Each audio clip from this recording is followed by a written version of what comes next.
Matt, MG the mortgage guy. Let's get into this conversation. I'm not even gonna waste any time.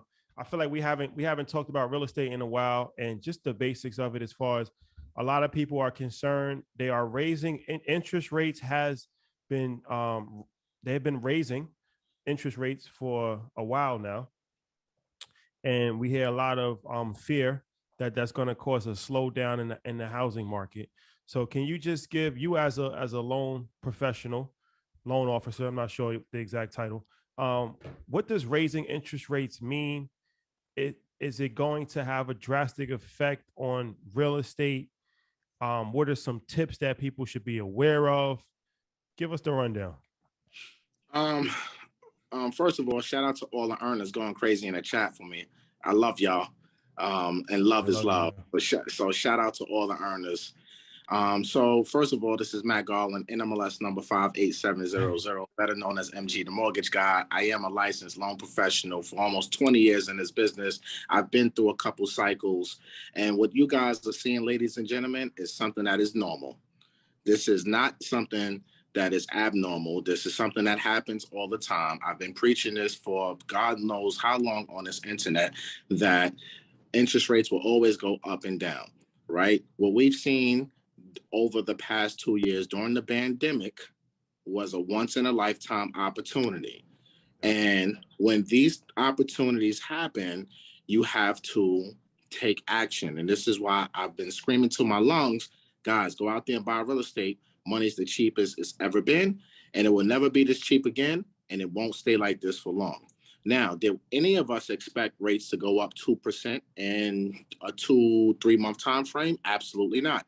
No one was prepared for this, not no one in the industry, not the consumers. But this is not abnormal. This is how the markets moves, and this is a good lesson for everybody to learn, is that the market does not wait for you in your plans. The market doesn't care if you want to get an 800 credit score. The market doesn't care if you want to save more money. The market will do what the market will always do. Now, will this create a slowdown? Absolutely. Mhm. There's a lot of buyers who will not be able to qualify because of home prices increasing and interest rates increasing at the same time. Will this cause a crash? Absolutely not. This will cause a slowdown. This will cause a correction that is needed. Home prices appreciated too fast, um, too soon. You know, we Yep. have 20+% appreciation year over year during the pandemic years. That is not normal appreciation for real estate. Real estate normally appreciates 3 to 5%, depending on the market, maybe 7%, just depending on where you are.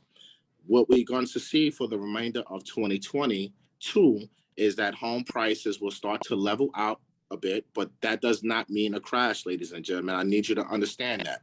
Home prices will still appreciate 5 to 10% this year, depending on what market you're in.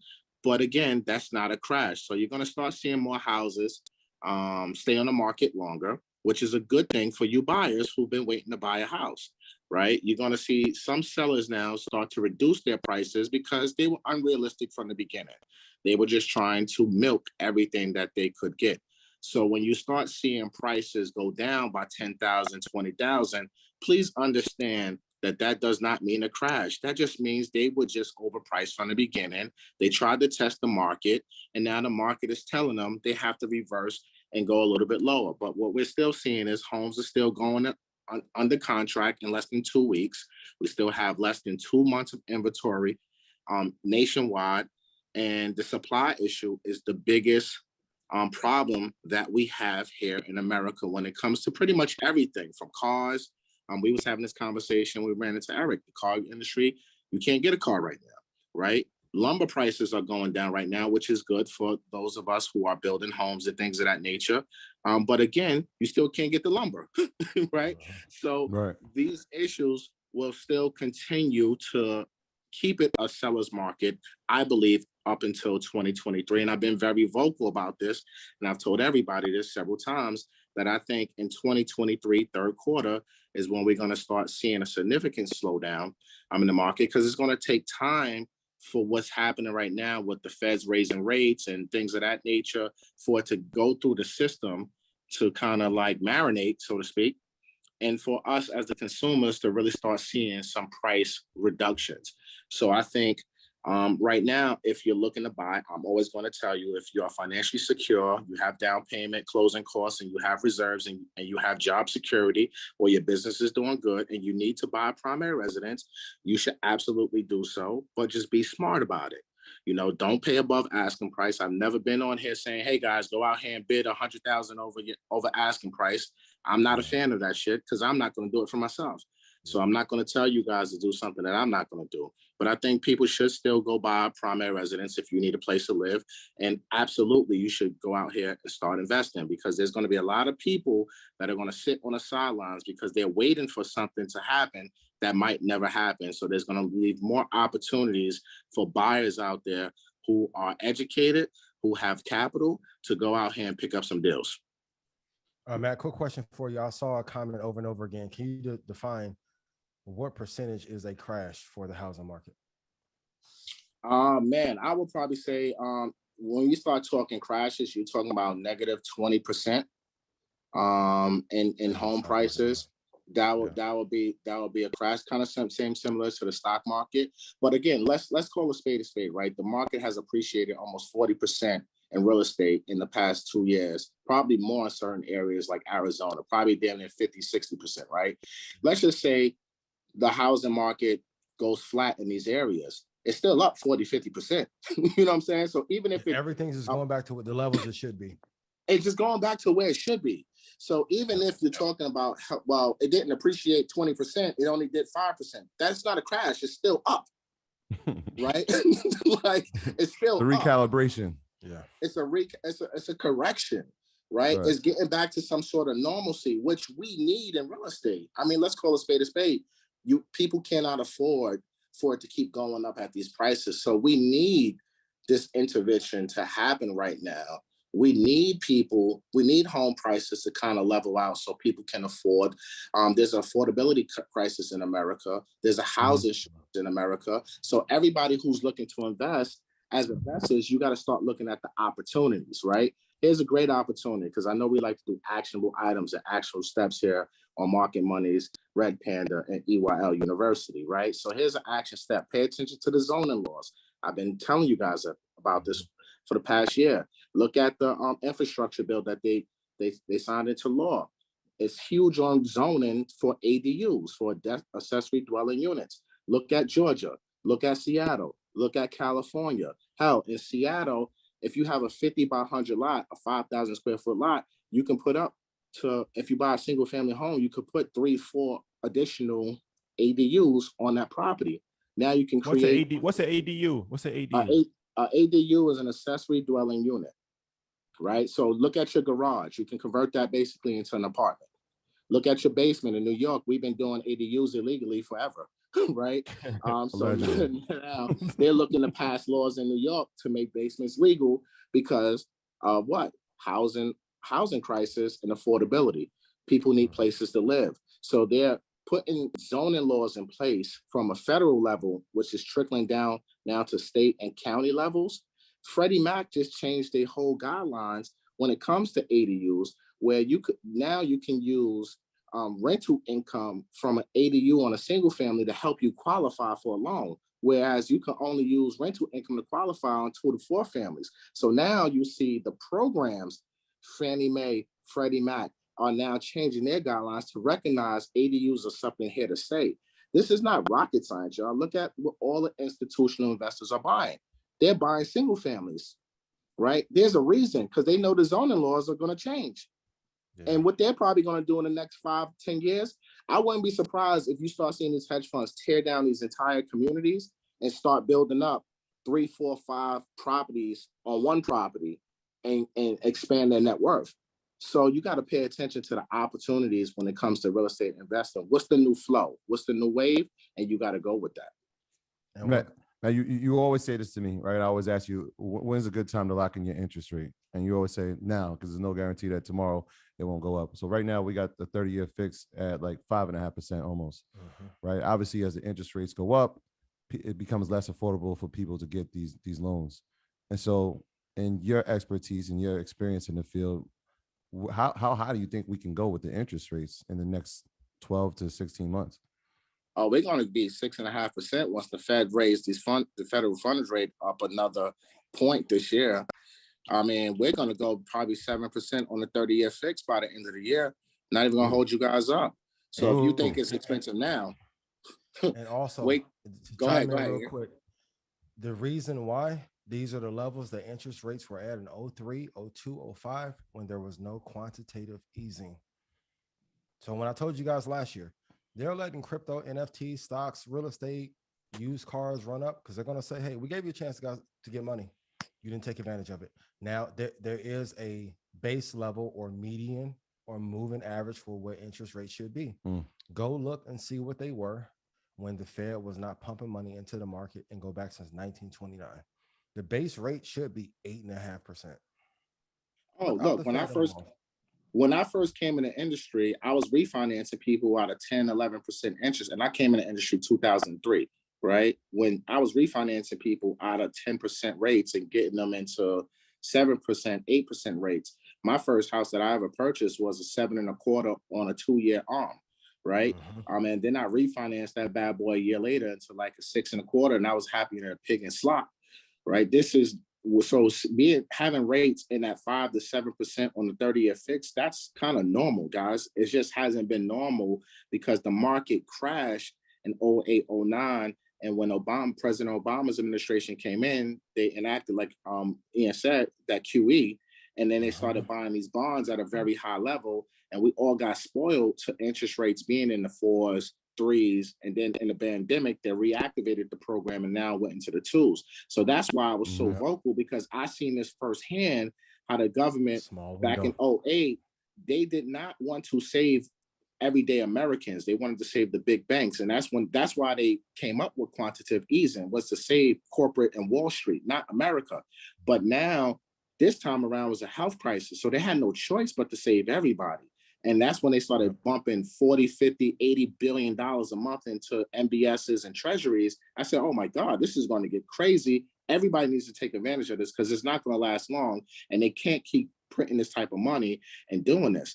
So now we're in the normal real estate economy. I've always said everybody's a top producer when money is cheap. Let's see what happens now when money is regular and you ain't got all these buyers out here in the market. So now you guys who've been over here, sitting here on the sidelines, even in the pandemic years, people were saying, we're going to wait. What the hell are you waiting for? Rate is 2.25. What is there to wait about? Right? But interest rates was at zero. We thought we were going to go negative.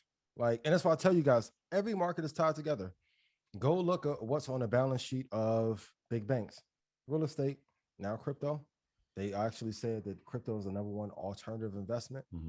Futures, housing. When Blackstone and BlackRock began to buy like large communities at one time, I keep telling you guys, the number one job of every hedge fund and every bank is to make sure they make money in any market. That's why you have to invest in everything. That's why I'm not just a stock guy. That's why I also have a business and stock. And you also have to look at real estate is the test of time, right? Real estate has been around when our grandparents was around. You know what I'm saying? So real estate is not going to never go anywhere. And you have to realize that no matter what happens, and this is why I'm vocal about, we as a community need to continue buy. Our home ownership rate is 42%, right? The Hispanic home ownership, and shout out to all my Hispanic brothers and sisters, in the past 10 years, they did their thing. They were lower than us 10 years ago. Now they're at a 51% home ownership rate. But our home ownership rate is less now than it was 10 years ago. That's a goddamn shame. So when you guys are listening to all these influencers, YouTubers, Instagrammers, TikToks telling us not to go and wait and this and the third, that shit don't apply to us. I'm sorry. It don't apply to us because our wealth, they're saying we're going to be broke in 20, 30 years. So for us, we need to buy real estate because real estate is a true wealth builder over the test of time. If the market goes up or down, guess what? You can still go outside and touch your property. If your stock account, your futures account, your options account goes negative, then guess what?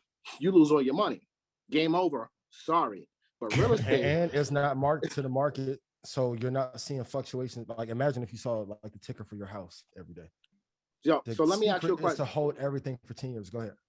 That's true, but when's the last time you seen rent go down? Well, no, that's what I was gonna say. Also, is that preparing for a possible, economic downturn, recession, whatever you want to call it, one of these things that's going to benefit is landlords, because now, unfortunately, not only will people probably not be able to buy homes at the rate that they was buying because it's less money, they lost their job, they have less savings, and they're raising interest rates, and they're getting laid off.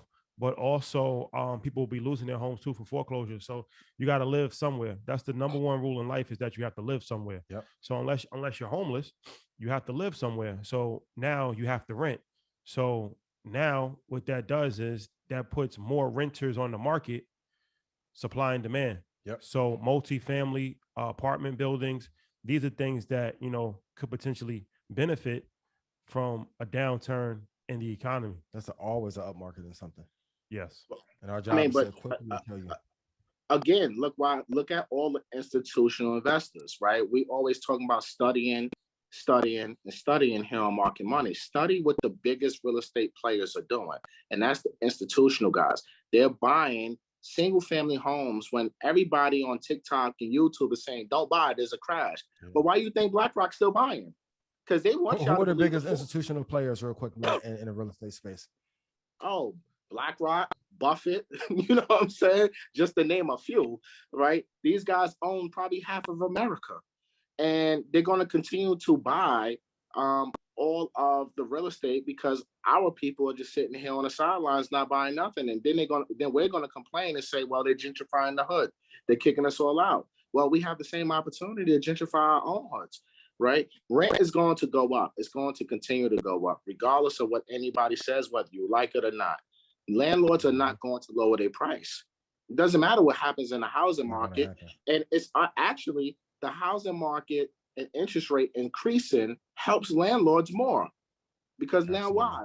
People are not going to be able to afford to buy, so you're going to have to come rent my apartment, or you're going to have to come rent my house. You want to live in this nice A-rated school district? Guess what? We have availability. We have this 5-bedroom house. It's going to cost you $7,000 a month now, when you could have just bought it and it would have cost you $4,500. This is what's going to happen. Period, point blank, and there's nothing that no one can do about it. So what side of the fence do you want to be on, ladies and gentlemen? Do you want to pay somebody else's mortgage, or do you want to pay your own and get your tax benefits? Because real estate is a business, right? And you get tax benefits from it. So let's not discount, especially in our community, the opportunities that we have in front of us to build our wealth through real estate. I know we talk a lot of stocks and everything like that, but we can't treat real estate like the redheaded stepchild no more, because we have to put our earnings into real estate plays. We just have to. There's 3 people that had a big impact on my life and who I modeled my career after. Warren Buffett was one of them. Everybody put in chat, how many doors is Berkshire Hathaway on? That's why I would say master investor. Anybody in real estate, if you're looking to buy like commercial property or residential property and you want to know the best price to get in, let me flex. Let me put what the comps are. Top 5. I'll tell you the price of what to buy. Your job is to know where to buy every commodity on earth. Trust me, if Revolt go for sale, man, them boys can grab it. I know Diddy ain't gonna let it go because all the royalties on the back end, right? That's why I'm like, same with Urban One. That's why I put out the challenge, right? If we really want the culture to win, then why don't we pile into one company and take over that one company and own majority of it? Then even with the biggest real estate player in the space right now is still McDonald's, and now Apple is making a move there. Bill Gates owns the most farmland. The system is always the same. Go study the greats from 1920 back. Go watch the documentary, The Guys Who Built, the Men Who Built America. Your job is to own everything. James Pierpont Morgan bailed out the United States of America, and banking regulation came from one person bailing out the country. Tech investing as an angel, venture, real estate, stocks, crypto, NFT, long-term investing, short-term commodities. You have to own everything and quit selling grandma's house the week after she fucking Please. I mean, I think you just touched on something good. Look at McDonald's, man. McDonald's the biggest real estate player that's out there, but they flip burgers. You know what I'm saying? But they're the biggest real estate player. Of the franchise flip burgers. Yeah. McDonald's holds real estate. And it's an incredible model, and we all have that opportunity. Look, if you're a first-time home buyer, if you have a business that needs a brick and mortar, look at mixed use properties, right? You can buy a mixed use property, which is a commercial property that has residential units attached to it. As long as it's less than 4 total units, you can use an FHA loan, 3.5% down, and you can buy a commercial property using an FHA loan. So, Derek and Falcon, also, Derek Falcon told, not to cut you off, but Derek Falcon told him that was episode 11, arguably the greatest episode ever recorded, not only in Earn Your Leisure history, in podcast history. No, Derek Falcon is the GOAT of all podcast episodes. Like, shout out to Homemade and Derek Falcon. Shout out to Homemade. Shout out to Cloudy Donuts. But MG's episode was episode 12, and that changed the game also. So that's a good combo because Derek is a restaurant owner. So if you understand about restaurants, you know about 90% of restaurants fail. It's an almost impossible business to be successful at. One of the reasons why restaurants fail is because they have a high overhead and they have an inconsistent cash revenue that comes in. So one month you might make 10,000, the next month you might make 100,000, the next month you might not make any money if it's a pandemic where restaurants are closed, but you still have to pay your staff, you still have to pay, your light bill, you still have to pay for food. So it's a very capital intensive industry. So one of his things is that he only opens up restaurants and mixed use properties. What is a mixed use property? Is very popular in the Northeast, like New York City and Baltimore, things of that nature, where you might have like 3 units where people are actually living up top, and then there's a restaurant on the bottom. BK9, our family in Brooklyn, they have that. So now he's saying that 60% of the expenses is probably covered by the rent that's coming. So that takes a tremendous amount of pressure off him financially. So he doesn't have to come up with, a tremendous amount of money every single month, because now not only is he a restaurant owner, but he's a landlord owner. So what it is it's actually a real estate play. Now you couple that with MG's strategy with the, with the FHA, which allows you to buy these properties at 3.5% down, if I'm not mistaken, Matt. Correct. So now you can get, let's say a $300,000 home, just saying, that's like, that would be like $12,000, something like that, right? Like a little bit less than 10 grand. All right. So yeah, so whatever the price is, it allows you, and even if it's much higher, you're still putting 3.5% down. So 3.5% obviously is a lot lower than a traditional 20%. So, and then, from my understanding, correct me if I'm wrong, you have to live in an FHA property for 1 year to be compliant. So now, if you're a restaurant owner, you live in one unit for a year, and then you can actually move out, and then you can rent that unit, and then you can do a FHA again, correct? Correct. So once you refinance out of that FHA and go into a conventional mortgage, then you can go ahead and use your FHA again for your next primary residence. And that could be a 4-unit, that could be a 3-unit, a duplex. It's kind of like the BRRRR strategy, that buy, renovate, refi, strategy that investors use. It's the same thing for just the everyday homeowner to build their wealth by house hacking. And on buying mixed use properties, it's a good play. Also, I want people to focus on, so we spoke about mixed use, we spoke about accessory dwelling units, which is a good play. We have to look at other opportunities, like there's a housing shortage, right? And there's going to be a housing shortage. I think that the reports I've been reading, we need about 5 million homes to catch up with the demand, because, we're growing, the population is just growing and growing and growing. So you got to start now looking into construction, right? A lot of old properties, maybe you can't find land, but maybe you find a property that's in an area where it's zoned, and you find out the zoning where maybe you can turn that single family into a multifamily, or you can turn that single family into a new ground up construction. These are the opportunities, because the buyers that are coming up, they want brand new, they want, less maintenance, and new construction is going to give it to you. So we have to start looking into these things as a community and stop trying to go like the old ways. Look at these new opportunities, because that's where the money is going to be made. Development is not going to go nowhere. We need to build more houses, right? So guys, learn how to develop, learn about construction loans, learn about these things, so now you can get yourself in the game, because these are fundamental steps that you can take. You don't need to go out here and buy $100 if you're not ready to. You can take your baby steps, because real estate is a long-term goal, a long-term play. You can look up 10 years from now and be wealthy off of real estate, y'all. And also to back your point, so not only does Berkshire own, so I still want you guys to put in chat, how many doors does Berkshire own? They also own the real estate firm that is the biggest in the country, Home Services of America. They did 346,000 transactions. So not only do they own the doors, they own the biggest company in real estate, while Buffett is known for stocks. But you also know who the number one developer of mobile homes in America is? Tell him. Warren Buffett's company. Y'all don't have to listen to me. Diversify your portfolio. Even when people like, yo, you was tripping. Last week was about my passion and telling y'all, man, if you're black, you only have 2 years if you're not up. 24 months. That's it.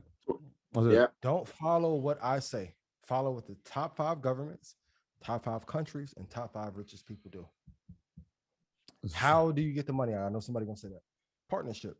If you are of integrity and you're trustworthy, if you go to these meetups that we have, you'll be able to find partnership. And I always ask you guys, if you guys have a great idea, why don't you ask us to partner with you? Collaboration is the way. And so last week, I'm not gonna yell again, because if you guys choose not to listen, cool. I'm going to focus on the ones that do. So for those of you that are focused on getting doors and long-term investing, and you can short-term invest and long-term and build a business, follow what we're telling you.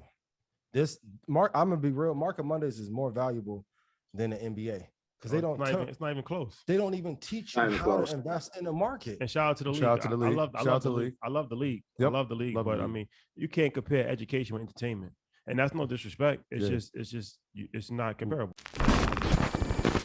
My graduates from my school being Forbes, bag drop. Bag drop. A mic drop, bag drop. Bag drop.